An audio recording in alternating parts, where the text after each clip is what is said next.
अब जैसे कई भक्त पूरा सत्संग दास का सुनते नहीं, एक बार कहीं दुर्भाग्य उनका कि ये सुनने को मिल जाता है कि ब्रह्मा विष्णु महेश तीन देव की जो करते हैं भक्ति उनकी कदे ना हुआ मुक्ति, तो वहीं वो स्विच ऑफ कर देते हैं टीवी को।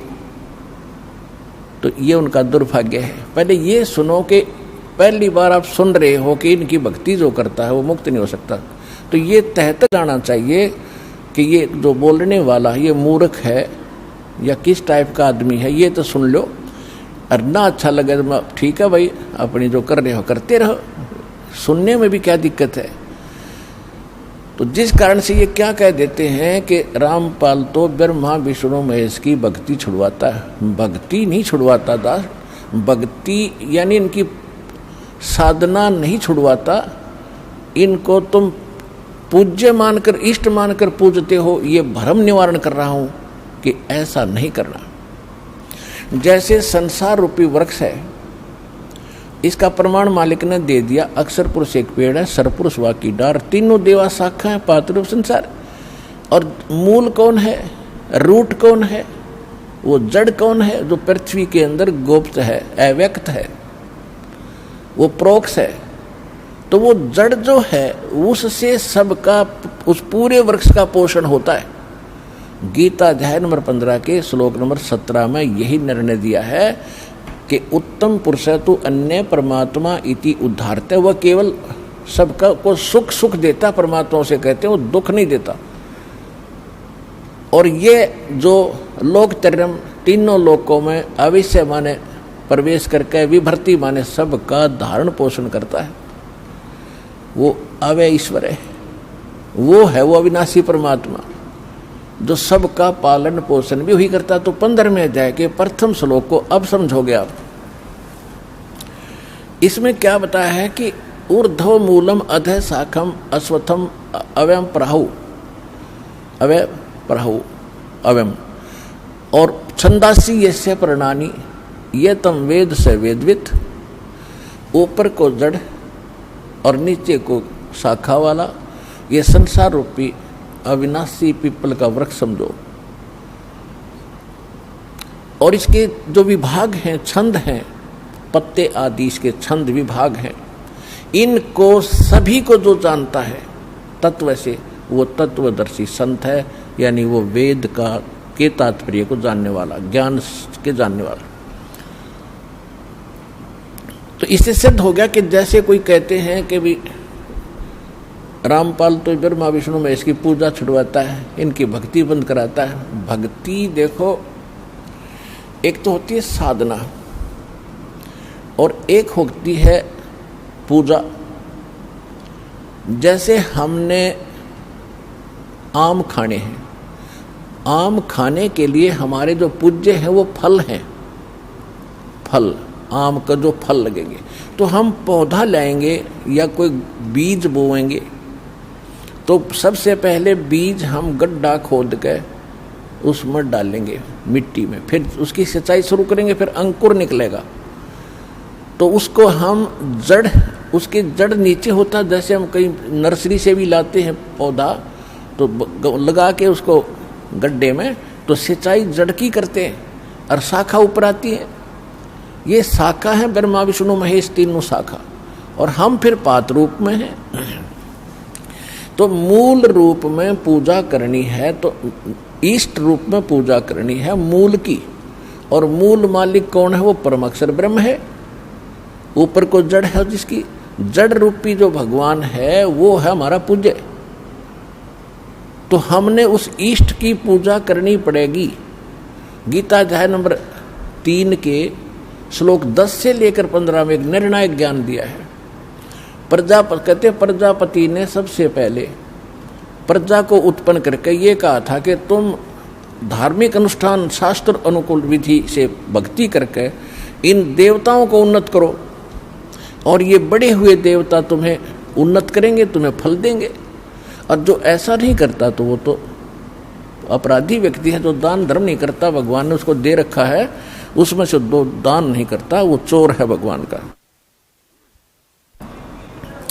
फिर इसमें यह भी स्पष्ट किया है कि जो सर्वगतम ब्रह्म यानी परम अक्षर ब्रह्म है ना, वो ही इन सब में पूज्य है, प्रतिष्ठित है। सभी धार्मिक अनुष्ठानों में उसको इष्ट रूप मान कर उसकी तब पूजा करो, उससे तुम्हारे शास्त्र अनुकूल शास्त्र विहित कर्म बनेंगे और उन कर्मों का तुम्हें फल मिलेगा। उन कर्मों का फल कौन देगा? जब पेड़ बड़ा हो गया, आपने पूजा करी मूल की, सिंचाई करी जड़ की, और पेड़ बड़ा हो गया आम का, तो टहनियों के पर फल लगेंगे।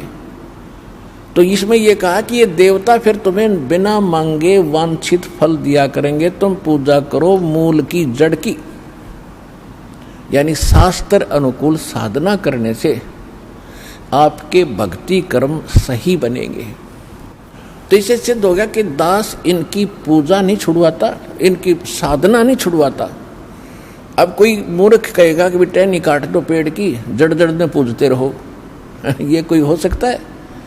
तो ये हम यहाँ जहाँ रह रहे हैं, ये ब्रह्मा विष्णु महेश यहाँ के प्रधान हैं और ये सदा बने रहेंगे। ये मृत्यु को प्राप्त हो जाएंगे नहीं। ब्रह्मा विष्णु महेश मंत्री ये अपनी दुर्गा से पैदा करके तैयार रखता है, कोमा में रखता है उनको। और युवा जब ब्रह्मा की मृत्यु होने को होती है, दूसरे को उठाकर युवा स्थिति में उनको रख देता है। विष्णु की मृत्यु निकट आती है तो पहले पैदा कर लेता अपनी दुर्गा से, और एक लड़के को कोमा में रखता है, उसको विष्णु शकल में उत्पन्न होता है, वो उसको वहाँ बैठा देता है। ऐसे शंकर की उत्पत्ति करता है। जब मैं सृष्टि रूप में प्रकट होती हूँ तो नियति का संचालन करने के लिए आप तीनों को उत्पन्न करती हूँ। हे शिव शंकर, आप तमोगुण के अधिपति होकर भी कर्पूर गौर रहेंगे। आपका निवास स्थान कैलाश होगा और आप सृष्टि के संहार करता होंगे। हे विष्णुदेव, आप तो सत्वगुणी हैं। लोग आपको विधाता के नाम से जानेंगे। आप में व्यापक होने के गुण हैं। आप जहां जहां जाएंगे सृष्टि झूम उठेगी। आप सृष्टि का पालन करेंगे और समय आने पर अवतार भी लेंगे। हे चतुरानन ब्रह्मदेव, आप राजस हैं। आप सृष्टि का संचार करेंगे। इस जगत में मेरे अतिरिक्त ना कोई जीव है, ना पदार्थ है। ये संपूर्ण जगत ही मैं हूं। मैं ही सृष्टि का पालन करती हूँ, संचार करती हूँ और संहार करती हूँ। इस सृष्टि का पालन, संचार एवं संहार मैं आप तीनों के द्वारा ही करूंगी।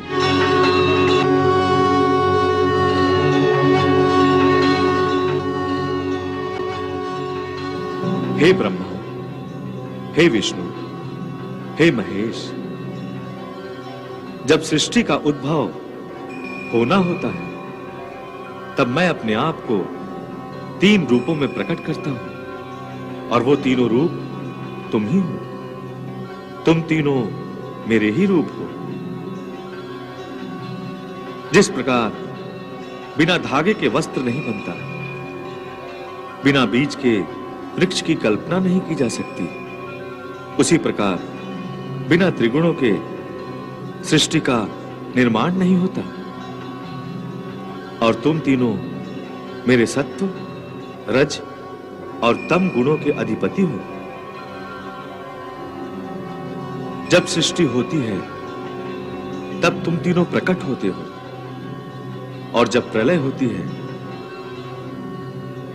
तब तुम तीनों संसार के वट वृक्ष के एक पत्ते पर शिशु की भांति संसार के बीज के रूप में लेट जाते हो, और प्रलय शांत होने पर फिर मुझ में विलीन हो जाते हो। सृष्टि और प्रलय का यह चक्र निरंतर चलता रहता है। मैंने तुम्हें सृष्टि के लिए ही प्रकट किया है। तो जो प्रसंग चल रहा है उसी पर आते हैं कि अब गीता ज्ञान दाता भी नाशवान और अक्षर पुरुष भी नाशवान, केवल परम अक्षर ब्रह्म है, वो वास्तव में अविनाशी परमात्मा है और वही यहाँ आकर के यथार्थ ज्ञान प्रदान करता है। अब गीता ज्ञान दाता ने कहा है 8वें अध्याय के 3 श्लोक में उसने स्पष्ट कर दिया है कि वो परम अक्षर ब्रह्म है, जिसको जानने के उपरांत प्राणी केवल जरा और मरण से छूटने का ही प्रयत्न करता है और किसी वस्तु की वो चाह नहीं रखता, क्योंकि उसकी साधना करने से यहाँ की सुख सुविधाएं तो आपको अवश्य मिलती ही रहेंगी। एक साधे सब सधे, सब साधे सब जावे, माली सिंचे मूल को फले फूले गए। अब दास ये कहना चाहता है, परमात्मा ने ये बताया कबीर भगवान ने कि पौधे के जड़ को पूजने से सींचने से सारा ही काम सद जागा, सफल होगा। एक कै साधे सब सदे और सब साधे सब जावे।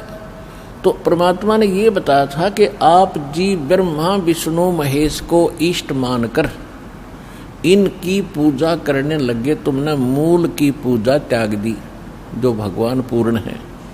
वो स्वयं यहाँ पे अपनी महिमा आप पर बताने आते हैं और तो सत्य कोई ज्ञान रख ही नहीं सकता।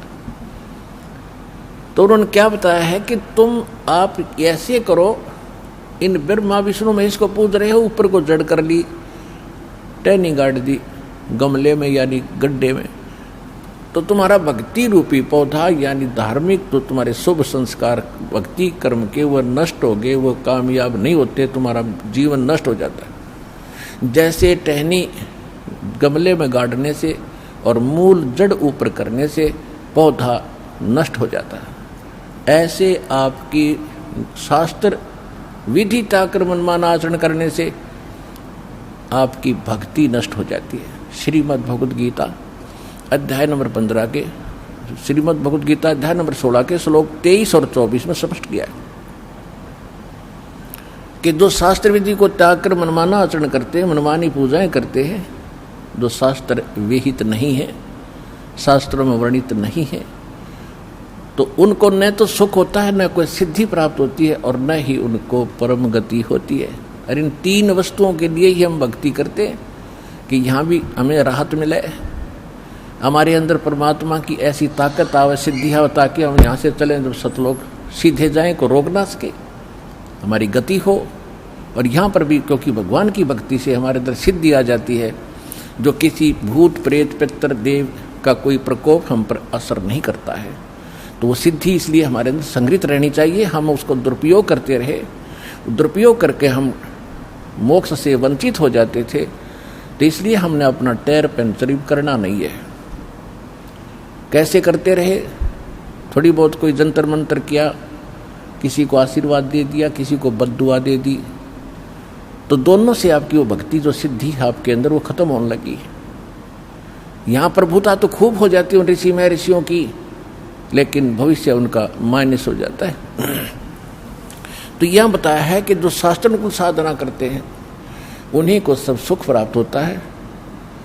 और उसके लिए गीता अध्याय नंबर 16 के श्लोक 24 में यह भी स्पष्ट कर दिया कि शास्त्र ही इसका आधार मानना, कौन से भक्ति क्रम करने योग्य हैं, कौन से ना करने योग्य हैं। तो शास्त्र यानी सदग्रंथ कौन से हैं? फिर सदग्रंथ दास बहुत बार आपको बता चुका है, फिर भी बताते रहते हैं, क्योंकि नए नए भक्त आते हैं और ये परमात्मा की महिमा पुराणों को भी सुननी पड़ती है। पुराने जो ओल्ड भक्त हैं, बहुत पहले के लगे हुए हैं, उनके लिए भी ज्ञान सुनना अनिवार्य है, क्योंकि उसको ज्ञान यज्ञ का लाभ मिलता है। तो ये कौन से सदग्रंथ प्रमाणित है हमारे लिए? वैसे तो सभी धर्मों के जो सदग्रंथ हैं वो आदरणीय हैं, जैसे ये 3 पुस्तकों का, 3 किताबों का संग्रह बाइबल, जैसे जबूर, तौरात और इंजिल का संग्रह, तीनों का ये बाइबल है। और पवित्र बाइबल, पवित्र कुरान शरीफ या मजीद, ये एक ही है। कुरान शरीफ कहो चाहे कुरान मजीद कहो, सिर्फ अंतर अक्षर का है। और पवित्र चारों वेद, पवित्र श्रीमद् भगवत गीता, पवित्र पुराण 18 पुराण, और पवित्र सूक्ष्म वेद जो स्वयं परमात्मा आकर यथार्थ ज्ञान देता, जो सूक्ष्म वेद है, जो गॉड गिवन स्पिरिचुअल डायरेक्ट है, जो अपने मुख कमल से यहाँ आकर परमात्मा बोलता है, बताता है, वो है ऑल इन वन, यानी कंप्लीट इन ऑल रिस्पेक्ट, जिसके अंदर सब भी ज्ञान है। वेदों वाला भी है, श्रीमद् भगवत गीता वाला भी है, कुरान वाला भी है, पुराण वाला भी है, और बाइबल वाला भी ज्ञान है, और गुरु ग्रंथ साहिब वाला भी ज्ञान है। तो कहने का भाव ये है कि जो सूक्ष्म वेद है वो तो कंप्लीट इन ऑल रिस्पेक्ट है, और वो भगवान आकर बोलता है, वो सत्य ज्ञान सत्संग होता है। फिर भी उस ज्ञान को आज हम नहीं मान रहे थे कि वो कौन सा ज्ञान है। वो जो गीता अध्याय नंबर 4 के श्लोक नंबर 32 में कहा है कि परमात्मा सच्चिदानंद घन ब्रह्म, 17वें अध्याय के 23वें श्लोक में गीता में, वहां इन्होंने सही अनुवाद किया, ब्रह्मण्य माने सच्चिदानंद घन ब्रह्म, यानी परम अक्षर ब्रह्म की जो भक्ति करने के लिए उसको 3 मंत्र का जाप है, ओम तत्सत। तो यहाँ चौथे अध्याय के 32वें श्लोक में जब वापस हम आते हैं तो ब्रह्मण्य का अर्थ हमने यहाँ पर सच्चिदानंद घन ब्रह्म करना पड़ेगा।